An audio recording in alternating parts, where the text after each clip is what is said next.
Well, it's nice to finally meet you, Tia. This is our first time speaking and face-to-face, and we're glad you're here. And, to get us all started, we're all part of PDX WIT, and I want to know why you wanted to come and talk to us. Wow. That's an awesome question. I think you had me at Humanizing Tech. I think that digging into who professionals are is more helpful than just celebrating their successes. I'm a big believer in that. Actually, when I mentor, I'm like, I don't want to talk to you about the great things I've done. I want to talk to you about how I screwed up, because that's what's going to help you, right? And I think it makes the advice coming from folks that are seen as successful, especially when they're representing underrepresented groups, it makes it more relatable. I actually, maybe a bit of an overshare, but I do have a bit of a complex about LinkedIn, because it's where you jump up and down about all the awesome things that you've done. But I sit and I look and I'm like, this is great in terms of representing what's possible, but is it relatable? Does it feel real? And on the surface, is it really helping anyone? So that's why I was really excited about having the conversation today, because it's not a conversation about accolades or certifications or anything like that. It's just who I am as a person, and who that is everyone else that's here tonight. I love that. Thank you. That's one of my favorite things about these conversations, just as you're saying, like, I want to know about you and what you do today, but I'm also curious of how you got to where you are today. Yeah. Do you want to start us off with that's the helpful part. So you want me to tell that story, huh? How I got here? You can start there. You can start there. Okay, we can do that. So I would say my first real job, because I worked at Dairy Queen for like a day. I found out very quickly that the food services industry was not for me. I didn't even go back to pick up my paycheck. I was scared. So, Kmart, stuff like that. But my first real job, I think that really started my career, was actually as a DSL installer. So when we all started ditching I'm dating myself a bit, but when we started ditching our dial-up modems and started moving over to what we called high-speed internet then, which is incredible. I was actually working for the phone company doing those installs. So climbing phone poles and pulling cable and crawling around in people's attics. And it was cool. And it was adjacent enough to tech that I became curious, about computers and how networks work and things like that. And I'd always had a knack for it. Actually, my first computer my mom bought me when I was 12, I didn't plug it in and use it. I took it apart. And also at 12, I built my first computer because she came into my room and saw the pieces all over the floor. And I was like, this is amazing. She said, put it back together or else. So I'm alive. So, I don't need to tell you that I was able to build it. But, I've just always kind of had that thing. Instead of playing with my toys, I wanted to take them apart and see how they worked. And I'd like to build things, not to use them, just to see how things interconnect. So, once I got exposed to that, and I started doing those installs, when you give someone high-speed internet, they want to know, well, how do I get this wireless? How do I get this on more than one computer? And honestly, I got tired of saying, I don't know. I don't like to say, I don't know. I'm fine with not knowing everything, but if it's something I have the ability to learn, especially if I'm repeatedly saying, I don't know, it starts to eat at me. So this time was also around the time that we were all pivoting from Windows 98 to Windows Millennium. Remember when that was cool? So, I didn't have much. I'm just out here in these streets trying to figure it out. But I wanted to know more. So I went to Goodwill and I started scooping up these $15 and $20 computers that people were ditching because Windows 98 was so yesterday. And I bought myself like a cheap router switch. I got a PCs for Dummies book. I got a networking for Dummies book. And I built my first home lab, if you can call it that. And I started to teach myself, well, what happens if I change this setting? And what's DNS? And what's this other thing? And that actually turned into me moonlighting while I was doing installs for the phone company. And it went from just installing a network for more than one computer or installing wireless. I actually got to the point where I was doing server deployments for businesses just on the side. So then I transitioned into a full-on IT career. Finally got out of doing DSL, eventually worked my way up to being an IT director. And at this point in my career, I had dropped out of college 4 times. I had no certifications, had not completed a degree, still trying to figure it out, but just grit and hustle, not taking no for an answer. And just being really curious, right? You're only going to get one time to ask me something I don't know the answer to. And the next time we talk, I'm probably going to know it better than you do. That's just how I'm wired. And so once I got to the IT director level, I guess now that we're like labeling it imposter Right. syndrome and it's a thing and we're talking about it, I started to look at my profile compared to some of the other people in similar roles, right? That I was in. And I was like, wow, they got a master's degree, they got all these certifications. Like I don't have any of that. Did I just get lucky? Is this a relationship thing? And Mhm. so I decided that I didn't want to be a generalist anymore. I wanted to be great at something. So I started to do some market research. What is market research? I didn't know what I was doing. I just started looking on the internet to see what everybody else was doing and what looked interesting. So at the time, what shook out to me was, my top options based on where the job trends looked like they were going and where companies looked like they were going from a technology perspective. It boiled down to DevOps, cloud, and cybersecurity. DevOps was out. I'd gone to this program for gifted children when I was a sophomore in high school, and I took computer programming. I was great at it, but I didn't love it. And I decided then that it's not what I wanted to do. So I'm looking at cloud and I'm like, well, it's really new. It's, I might as well have been saying marshmallow because a lot of folks didn't know what it was. And I didn't feel like it would be the best value add in terms of my transferable skills, given that my background at that time had become more systems network related. And so I started to look into cybersecurity. And what I realized is, one, I was already doing a form of it, dealing with antiviruses and installing firewalls, setting up VPNs and things like that. But just looking at what it meant to be a cybersecurity professional and really make an impact on the personal security of families and the national security of our country and how important it is to corporate sustainability and things like that really spoke to me. And then when I started to look into the intricacies of how attacks occur and what it means to be an adversary, what it means to be on the good side of the fight, I'm like, yeah, that's how I'm wired. Because somebody can build it, I can break it. I'm going to break stuff. And so I went down the cybersecurity path, but I went down the cybersecurity path hard, right? So, I said, dropped out of college 4 times, but when I got into cybersecurity, I got my bachelor's, it didn't stop, got my master's, didn't stop, got a second master's, got all these certifications. And that's when my career really started to take off. And what I started to realize was I was being afforded opportunities because I was adding value in something as simple as a conversation. People started to look for me because they knew I would have something to say. And my career just skyrocketed from there. I landed my role at eSentire actually as an individual contributor. I've been there for 4 years. Within a year and a half, I was promoted to team lead. 4 months after that, I was leading the global solutions architecture organization. I think maybe a year and a half after that, I took over, I built a team and then I got added responsibility of a third team. And very soon I'll have a very exciting announcement of my next charge with eSentire moving into another promotion. So the organization itself is 24/7 security operations center services. So it's just hunting for threats, helping customers understand how to look at risk from a threat perspective, and put plans in place to reduce that risk. So that was a very long story, but hopefully an interesting one. Okay. But I mean, you jumped into tech. You said you went from retail to installing the fiber cable. Like, how did you even make that connection to get started? Because that's like that just kicked off and started the momentum. But how did you get there? How did you get to that cliff? When I think I was working at like Bell South Mobility or something like that before, back when it cost like $3,000 to send a text message, and you had the Motorola StarTech phone that you could flip, and they had the big antennas. And if you call me at 6:59, I'm going to be mad at you because it's not free to talk to you till 7:01. I was working at a cell phone store, and I decided I wanted to go back to school or to school. This might have been my first attempt at college. And I went to, I believe it was ITT Tech, and I was in an electronics, computing, engineering, technology program. This was after, actually, no, this is not my second stint. I actually went to Miami when I graduated high school to go to the University of Miami. And I dropped out of University of Miami because I got into a computer program because all my advice was, you should do computers. Okay.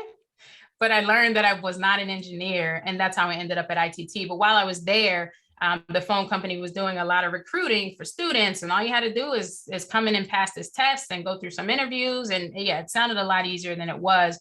But I did pass the test and I went through a lot of interviews. But the scariest thing, and I think when I really started to get a taste of success and what it could feel like to be confident, was passing that pole climbing test. So when you go work for the phone company, you get the job, and then you have to go to pole climbing school, and they teach you how to climb a telephone pole.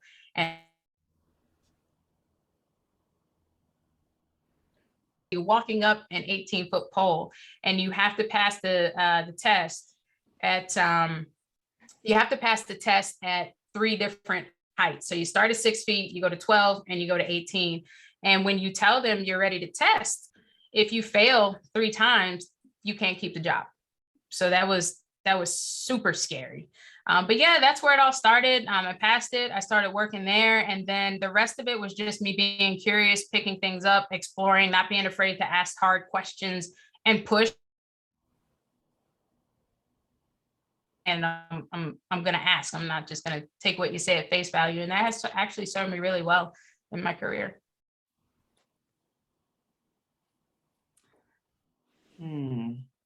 I don't know how you could stomach climbing I wouldn't pass the test. I wouldn't pass the pole test. There's no way. There's no way. Like, I am not going into, like, I've been avoiding my office because of COVID. I'm afraid of anything and everything. Like, I can't be around anyone. So hearing that, I mean, that's such an interesting way to kick off your journey in tech. And I'm sure that working all of those different angles, like customer service side, working out with the telephone company, working with the people in their homes, and understanding how things get connected, all that did was give you a much broader breadth of experience before when you were getting promoted all those times. And when you were looking around at folks and saying they had degrees, well, you didn't need it because you had all of this other experience. I was doing the stuff. I didn't need the paper. You did it. And that's the thing that it's like, oh yeah, but that's awesome. Yeah. What do you got, John? What do you want to know from our guest? Oh, I want to know so much. I want to know what you would tell someone who is maybe doesn't have as much grit as you, right? Like, you wanted to learn, so you went out and learned. You already had the job, but you wanted a degree, so you went out and got it.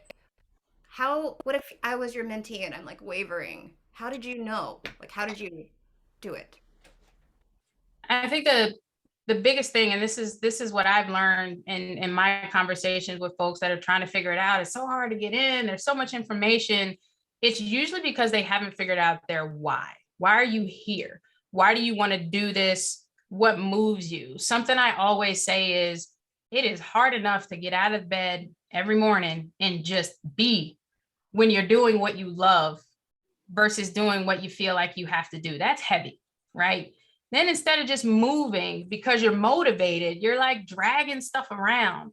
So you have to know your why. One, because that's automatic motivation. That's what fuels passion, right? And you also have to know your why, because especially in tech, this is a hard road, especially for women, right? Where you got to be so much greater than, and you walk into a room and there's not confident looks on people's faces. You have to earn your credibility as you're delivering whatever it is you're delivering. You need to know your why to remind yourself why you're there, right? And so I feel like when I dropped out of college 4 times, it was because I was not going for the right reasons. I was going because someone told me I should. I was taking a program that someone told me sounded like it might be what I want to do. I was pursuing a degree that was the hottest thing on the market. There's literally no passion, no motivation behind that. And so when I got bit by the bug, it was because I found my why. I found my passion. It's what I wanted to do when I woke up every day, and no one was going to be able to tell me I wasn't going to be successful at that, because I'm going to show you every day until I'm not doing this anymore. And I think that is powerful, because when you really believe in something and you also believe in yourself, then that's a powerful combination, and it'll take you wherever you want to go. So you need that alignment of self and purpose. It's kind of the why. So when you're talking about these moments, I mean, all three of us are in tech, and we know when you're talking about, I've had these moments that are really difficult and I need to know my why so that you can push through it. What's one of those defining moments that you've had in any way, whether it taught you something about how the tech industry actually is, or taught you what you were capable of, or just any one of those scenarios that really sticks out for you?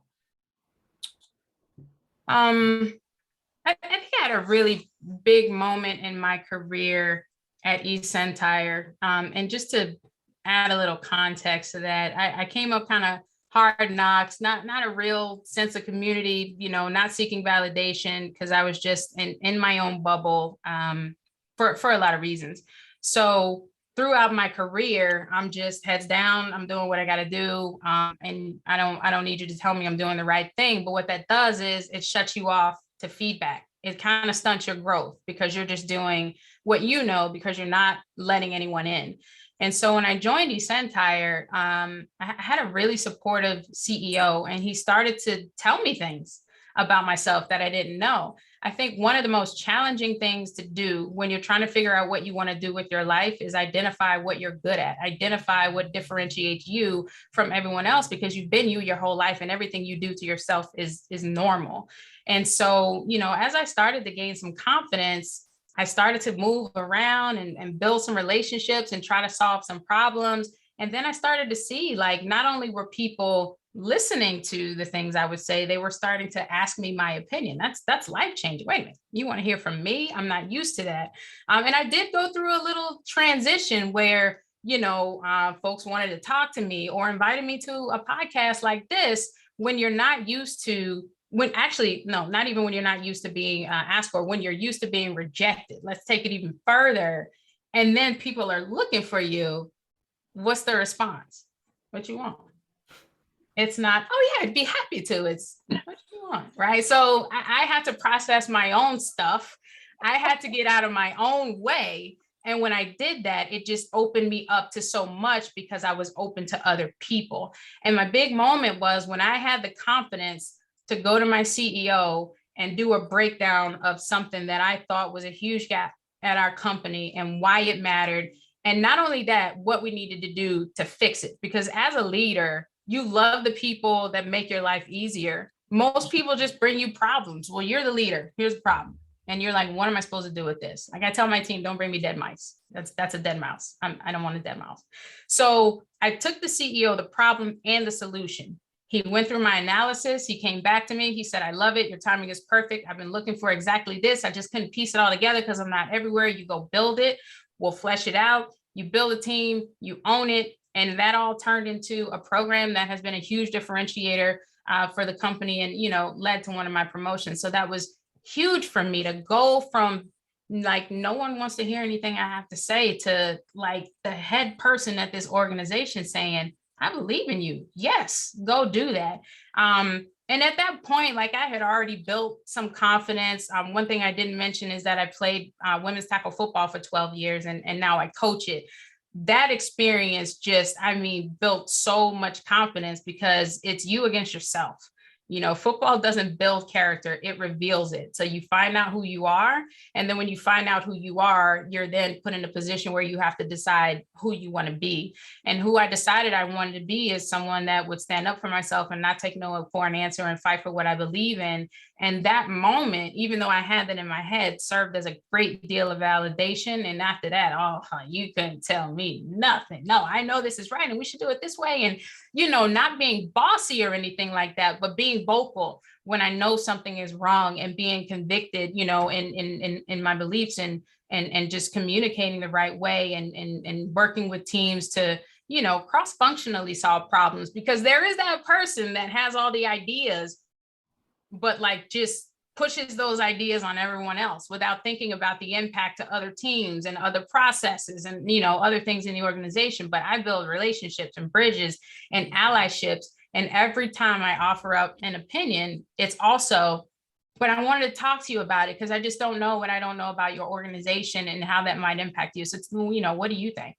And, you catch a lot more flies with honey than vinegar. So it usually works. Okay.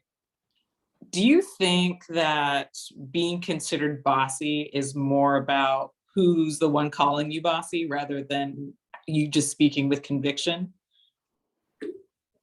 I always have to like think about like, who's calling me bossy today? Okay. I think is, listen, this is humanizing tech, right? I can keep it Tell real. me, tell us. You relate to it.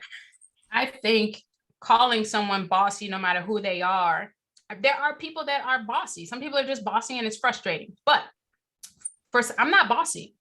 I'm confident. I just happen to be a female that's confident, AKA bossy. That is not my cross to bear. Something else I say is, do not let what people put on you cause you to forget what's in you. And what's in you is greatness. And some people are afraid of that. And that's where those comments about being bossy and she thinks you're better than everybody else. Well, you're insecure because you haven't figured your stuff out, right? And you're hating on me because I have. And also, it doesn't bother me that you feel the way you do about me because I'm still going to do my thing because I'm that confident in who I am. And whether I work here or nowhere, I will always be who I am. That's something no one can ever take away from me. And I think that brings about a sense of peace, a sense of stability that, you know, it doesn't matter. You go to a job interview and you don't get the job, they're lost. You know what? That probably wasn't the role for me anyway. Versus the other side of that, where you put yourself through the ringer mentally and, oh, what could I have done better? And I've just been doing this for so long. Like there's power in what you tell yourself, you know, and if you let somebody call you bossy and you believe it or you process it, I say so many things. You guys have to forgive me. I got a lot of like philosophies and metaphors and all kinds of stuff, but when people say things to me, it really depends on who it's coming from, how I choose to process it, whether I consider it or whether I allow it to penetrate me. There's a big difference. If you call me bossy and I consider it, that means in this moment, like maybe I said something the wrong way, I process it. And if I feel like there's something I could have said a different way, I own it, correct it, and let's move forward. But if it's you, then I'm not going to let that penetrate me, because I'm going to carry that with me. And then the next time someone says it, and the next time someone says it, and the next time someone says it, it becomes trauma. Nobody's worth that. Nobody's worth that. That sounds like wisdom that's come from experience. A lot of it. Yeah. I'm curious about. Oh, go ahead, John. Yeah, if you don't mind. So you started at eSentire as an individual contributor, and then you said after about a year and a half you were promoted. Like, how did that change? Did that change you at all, and like your way of looking at the job to now be at a different, like, quote unquote level? How has that affected? Yes. Yeah. I mean, from a lot of perspectives, right? As an individual contributor, you're only worried about yourself and your job. But that's really never been me. You know, my big philosophy, someone told me I should write a book and this should be the title. But the way I live my life is learn the game, play the game, change the game. And that's exactly what I did at eSentire. I didn't come in there like, why do we do this like this? At my old company, we used to do, and I know you work with that person that just comes in questioning all the processes. Like, this is the first day the doors to the business have opened. Like, have several seats. Like, give it some time. If you would sit down and learn, you wouldn't be running around saying, why do we do it this way, right? So I did take some time to learn very well, you know, the teams that are here. What do they do? How do they operate together? What is the customer experience like? Like all these things that weren't even my job. And what it does is it brings visibility to my organization, brings visibility to me, which is never the goal, right? But it builds relationships that make the company better, right? Because if all the teams are siloed and not communicating, then, you know, then inefficient processes are in place and probably maybe not as great decisions are being made. So that's how I've always looked at things. But, you know, within my little box of being an individual contributor, my reach didn't go much further past like helping out my team from a mentorship perspective, reaching out to other teams to see how, you know, we can reduce some of the friction, improve efficiencies in the way we work together. And I guess someone took notice And that's how I got my first promotion to team lead, which is really still an individual contributor, none of the HR stuff, but you're mentoring your team. All of a sudden, 4 months later, okay, I'm just getting settled into, all right, now I got myself and a couple of people to help out. Both of my leaders, I had a director and that director reported to a VP. Both of them vacated the role to go to other positions in the company. And they both called me on the same day and told me that they were going to put me up for the role as global leader. Now think about that. Team lead, I'm not even a manager, okay? After team lead comes manager, there's senior manager, director, senior director, then VP. So I'm on the phone like, girl, breathe. What are they talking about? What are y'all talking about? But I had that moment to myself, and on the phone, I'm like, oh, well, what's happening? Sure, absolutely. Tell me more about it. Like, what are we thinking here? Get them talking so I can get myself together. Right? Wait, was this over Zoom? This is a phone call. This was back when we could go outside and see people. You have to pretend like your camera dies so they can't read the face. Okay. Yes. Whew. So we had the conversation, and look, this is tech, okay? So at eSentire, not only was I the only female on my team at the time, I was obviously the only female of color at that time, and probably in the United States working for the company, and probably one of the youngest people on the team as well, because everybody on my team, it was a bunch of middle-aged Caucasian males. And so I know I can do the job, but are they going to let me do the job, right? And this is not about imposter syndrome. This is not about, can I do it? This is about my belief that a leader is only as good as the team that has to follow. What is that going to be like? So the only thing I had to figure out was how I was going to build relationships.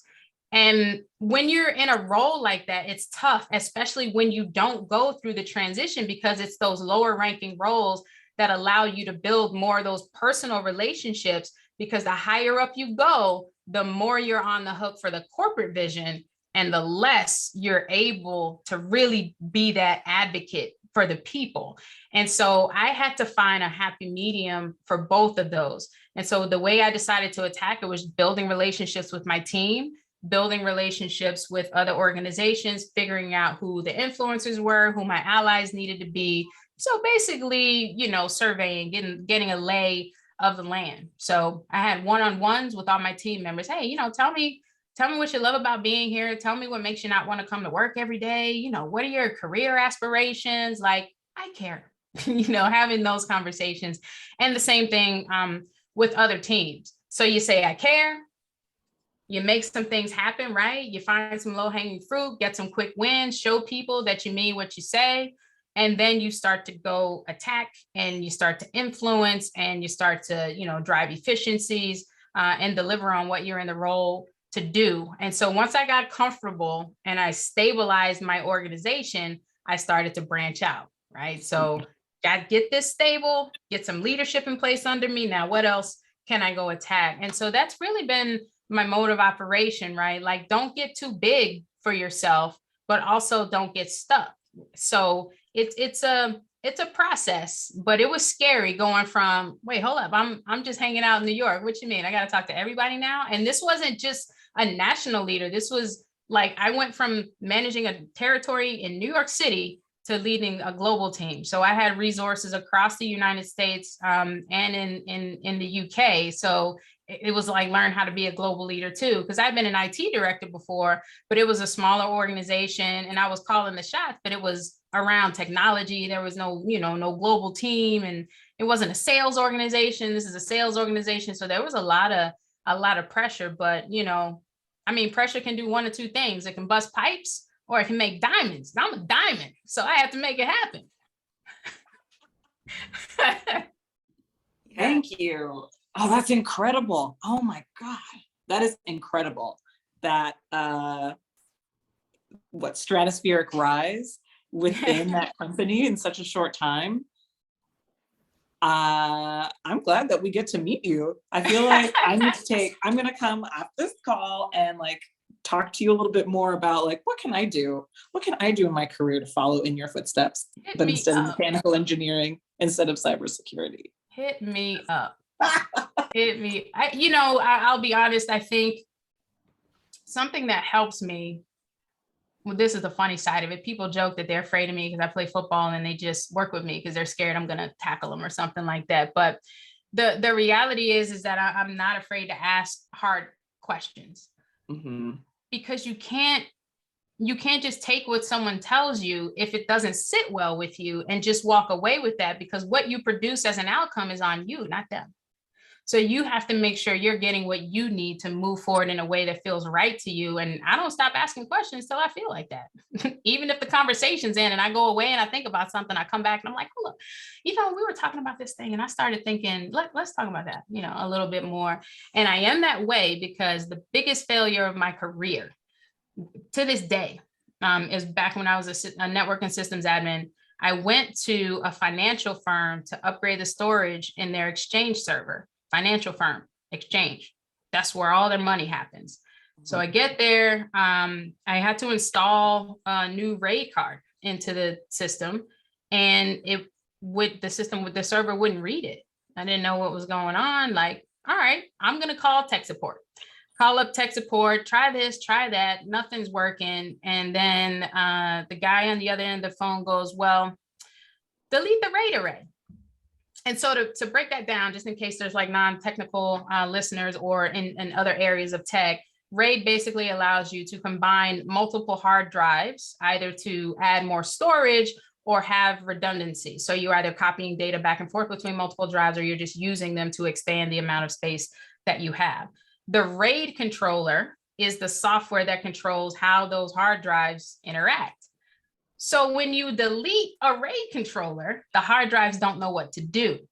So the challenge in this situation is that Tia's listening to Mr. Brilliant Tech Support, and Mr. Brilliant Tech Support didn't read his notes that told him that the version of the RAID controller in this server could not be rebuilt once you delete it.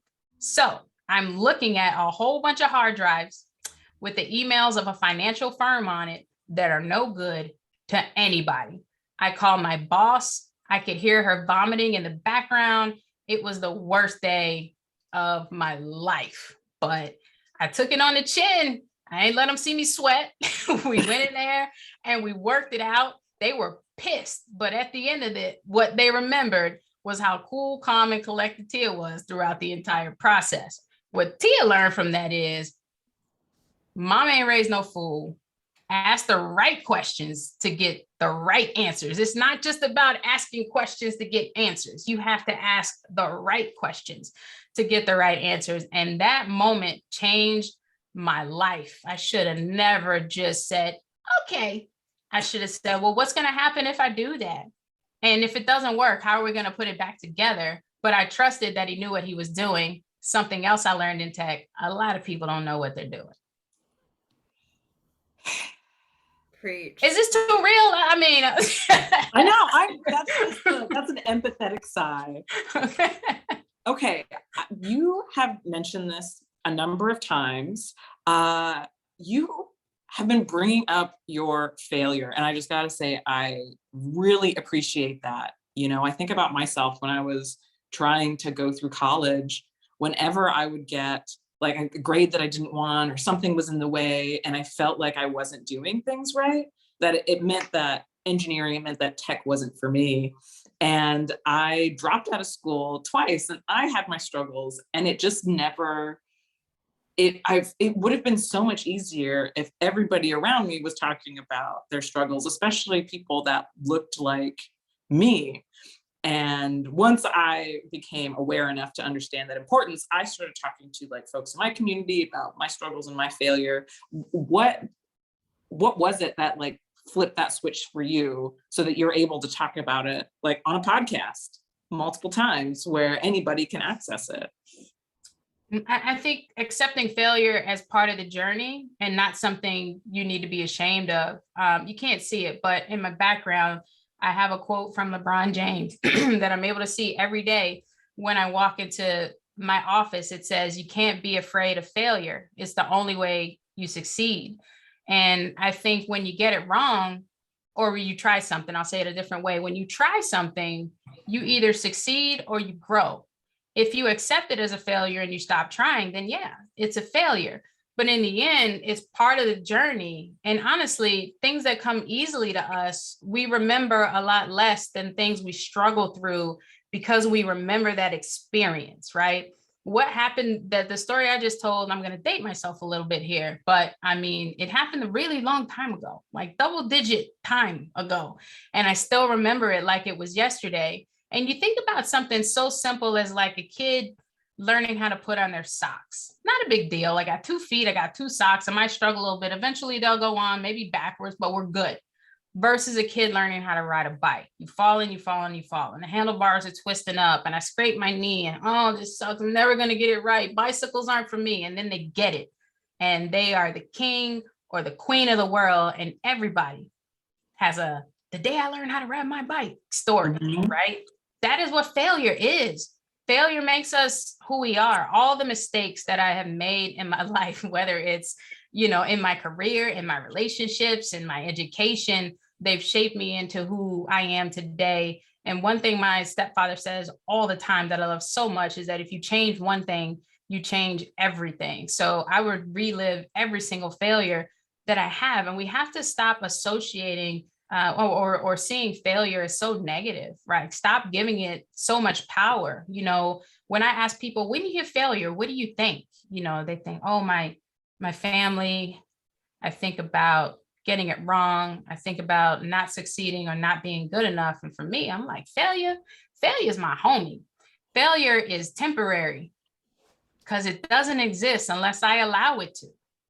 Failure is inevitable. No one gets it right every time. And failure is necessary. We have to learn how to not do things so we can perfect the way we do them. I don't know how many times my man tried to make the light bulb, but he tried a lot of times. And what they say is he didn't get it wrong all those times. He just figured out a whole lot of ways not to make a light bulb. And then he figured out the one way to make the light bulb, right? So when I have conversations with mentees and they're just talking about the struggle and all the reasons that they can't break into cybersecurity and all the reasons that they're not getting the job, I'm like, you got 20 minutes with me. And I'm not saying that to say like I'm Queen Sheba and I'm so busy, but you're going to take this 20 minutes you have with me and you're going to talk to me about the 10 or 15 ways that you can't get it right instead of digging into the one way you can. You got to work on that, and a lot of that is back to my point, understanding your why, because when you know your why, that ties back to who you are. And then that drives what you pursue. And, you have something you're really passionate about and you want it and it eats at you. So you just go after it and you go after it and you go after it. That's what it's got to be. That's what it's been for me. I'm going to join that, fan club and encourage you to write a book. You had so many quotes in there. You had multiple chapters. You spoke the outline to multiple chapters of this book. So I don't know. You sound like you're busy, but I hope you can find some space. Ooh, it looks like someone wants a calendar of daily quotes of what you say. Okay. I'll work on it. I think it's really, truly amazing that you embody this authenticity and kindness, and that it's those connections that you're able to create at work that you attribute your success. And I mean, that was your 2 bosses were calling you specifically because of the relationships you've built and what you've proven. So I just love when people that have such an amazing heart, which we have a few minutes to talk about, empower her cybersecurity, because don't stop, you keep going and you keep making the world better for other people. So how did you start? Tell us about this. Where did this brainchild get birthed? Yeah, that's exactly what it started as, a child in my brain that wouldn't stop talking to me. Okay. Kids talk a lot, don't they? This was actually part of my accepting that I needed to be open and not have this chip on my shoulder because nobody ever did anything for me. Nobody ever gave me anything. I would even say, what is giving back? If you're giving back, doesn't somebody have to give you something first? I'm not giving back. I'm just giving. I was bitter. And I had to get over that because the people, what I said to myself was, Tia, the people that need your support now are not the same people that turned their back on you then. And if you don't get yourself together, you're going to be one of those people to them that you're upset about from back then. And so once I talk to myself a lot. I'm very self-aware. I know my triggers. I have my conversations, and then I handle my stuff. And so what I said was, at the place I am in my career, especially given that nothing was handed to me and it was an uphill battle and all those things, I felt that I was well positioned to help a lot of people, not necessarily find a shortcut, but it definitely didn't have to be as hard as it was for me. And so I started having these ideas. I was like, oh, I'll mentor 4 or 5 ladies, or maybe I'll do some kind of program where people apply and I'll mentor 4 or 5 ladies. And I'm spiritual, so I apologize if this offends anyone, but my higher being tapped me on the shoulder and said, baby girl, no, 5, that's not going to do anything. I said, okay, 20, that's not going to do anything. And all of a sudden, I found myself just taking notes, just every day, like typing stuff in my iPhone in notes. And I had this long, long list of notes, and I'm looking at it like, well, this doesn't look like an organization at all.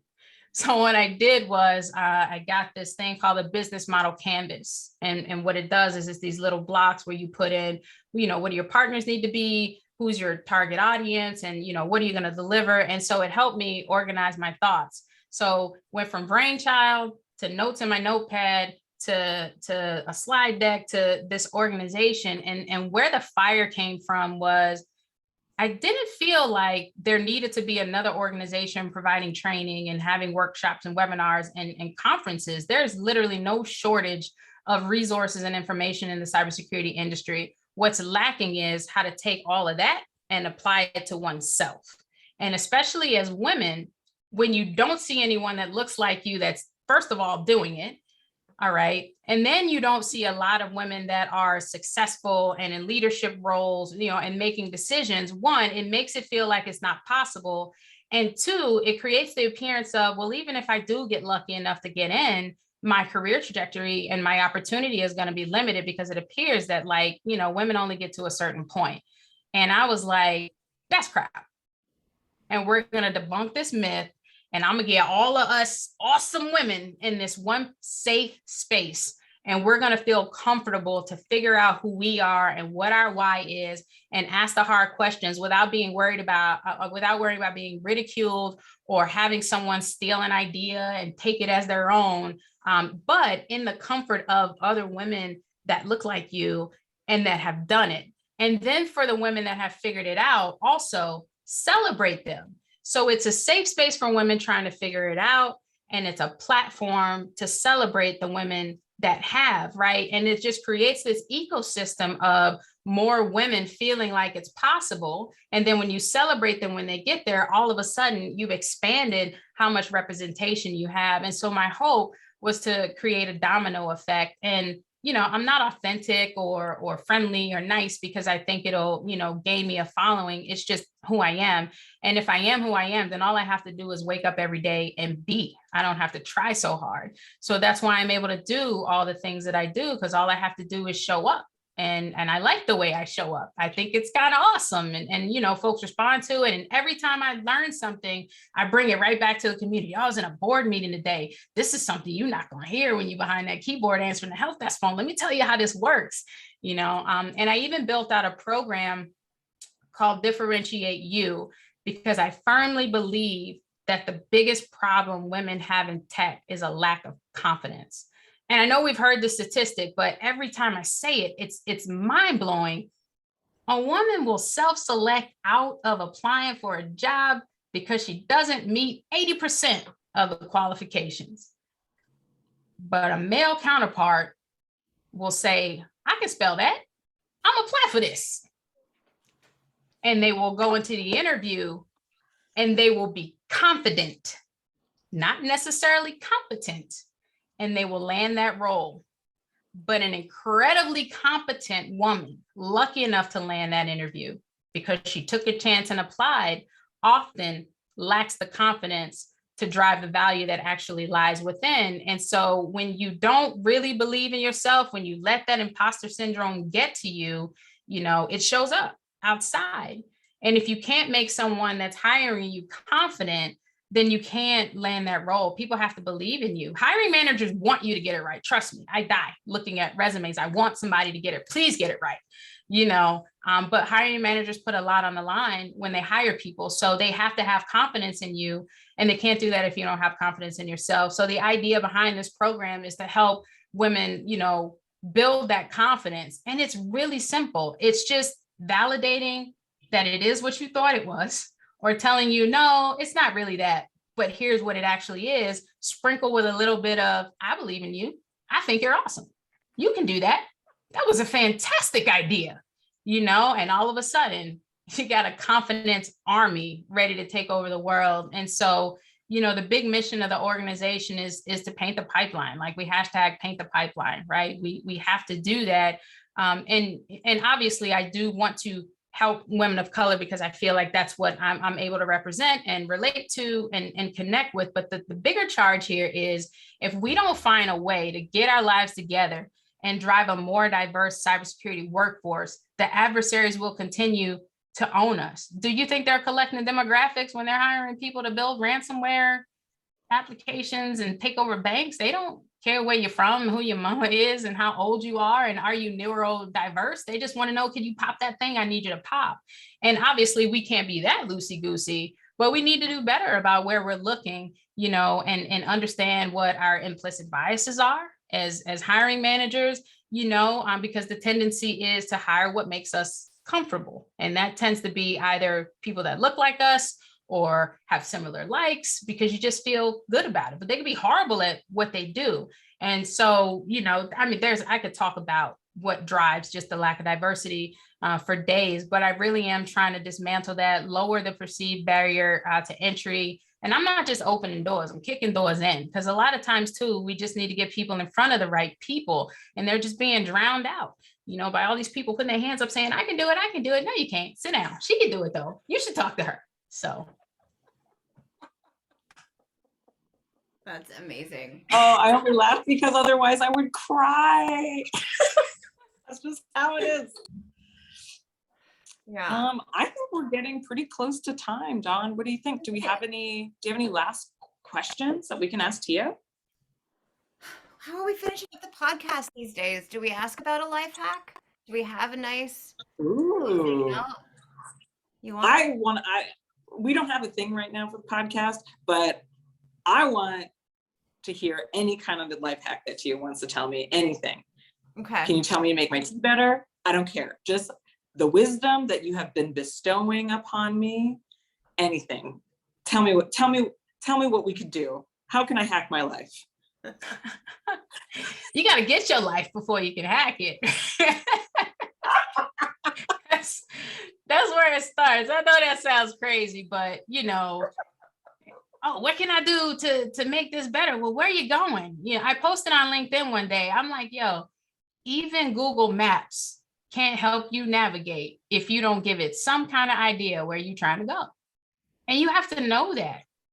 That's the big, when I tell you that is the biggest gap, and that's what makes it so hard, just trying to do what you think you should do instead of just doing what's right for you.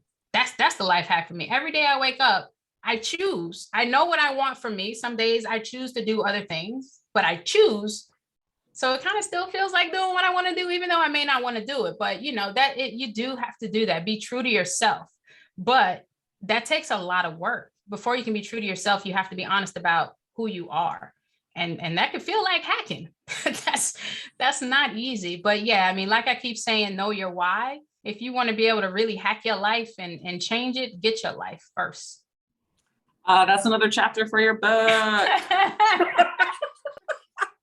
Yes. So we'll have a link to your LinkedIn profile. Where else can people find you online, or where can we listen to you speak again? How can we read some of the things that you've written? I think most of what I do is on LinkedIn. I do have a personal website, tiahopkins.com. Obviously, anything Empow her cybersecurity does, I'll be associated with. Twitter game is weak, but it's at @Hopkins. I do prefer LinkedIn though, because it's all about just, building up this industry and helping more people come on board. You also don't get your show spoiled for you to stay off Twitter. I don't love it. What have you got, Dawn? I am just in awe. I can say that you definitely gave me chills, and I'm like, what is my why? I thought I knew. Maybe I don't. And that's just where I've been going wrong this whole time. So I am so grateful for you. I wish that this was a 2-hour conversation. I'm incredibly grateful that you would talk to us and just share how you got where you are and your philosophies and just all the kindness and I love this conversation. Thank you so much. Thank you. I'm happy to come back for a sequel anytime. I learn something new every day.